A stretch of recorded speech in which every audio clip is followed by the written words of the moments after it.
চুলের রং আর hair cutting এর জন্য এরই মধ্যে ভক্তরা তাকে ভালোবেসে ডাকতে শুরু করেছেন কাভান সুলিভান লাইটস। তার ফিটনেসও মেজর লিগ সকারের ফিলাডেলফিয়া এফসির বাংলাদেশি বংশোদ্ভূত সুপারস্টার কাভানের মতোই।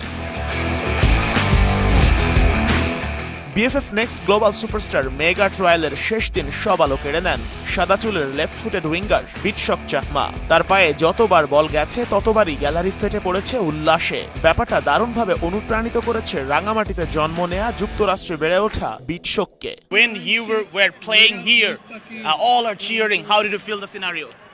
I just try to take the moment. দর্শকরা যখন আমাকে চিয়ার আপ করছিল তখন চমৎকার লাগছিল।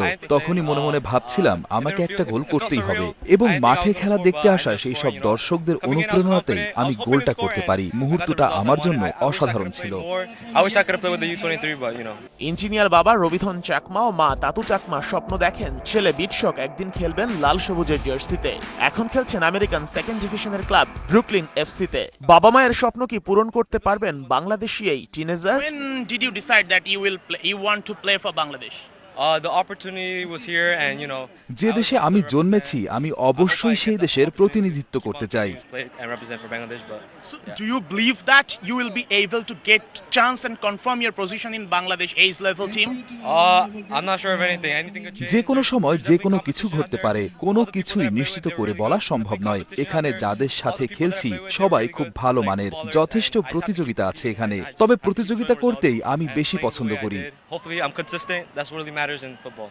বিটশক সবচেয়ে বেশি ধন্যবাদ দিতে চান বাংলাদেশের ফুটবল সাপোর্টারদের, যারা তাকে সবচেয়ে বেশি অনুপ্রাণিত করেছে এখানে আসতে। A lot of supporters here. So how do you feel that? It's great seeing all these supporters. এখানে সমর্থকরা কেমন তা আমি সোশ্যাল মিডিয়ায় দেখেছিলাম, আজ সরাসরি দেখলাম। তারা সত্যি অসাধারণ। হামজা সুমিত্রা যে রাস্তা দেখিয়ে গিয়েছে সে পথ ধরে আসতে শুরু করেছে বিটশকদের মতো প্রতিভা। রাঙামাটির পাহাড়ের গণ্ডি পেরিয়ে বিশ্বের সবচেয়ে উন্নত দেশে নিবাস গড়া পরিবারের ছেলেটা আবারও ছুটে এসেছে নারীর টানে। দেশের জন্য সবকিছু দিতে চান উজাড় করে। এরপরও কি থেমে থাকবে বাংলাদেশের ফুটবল?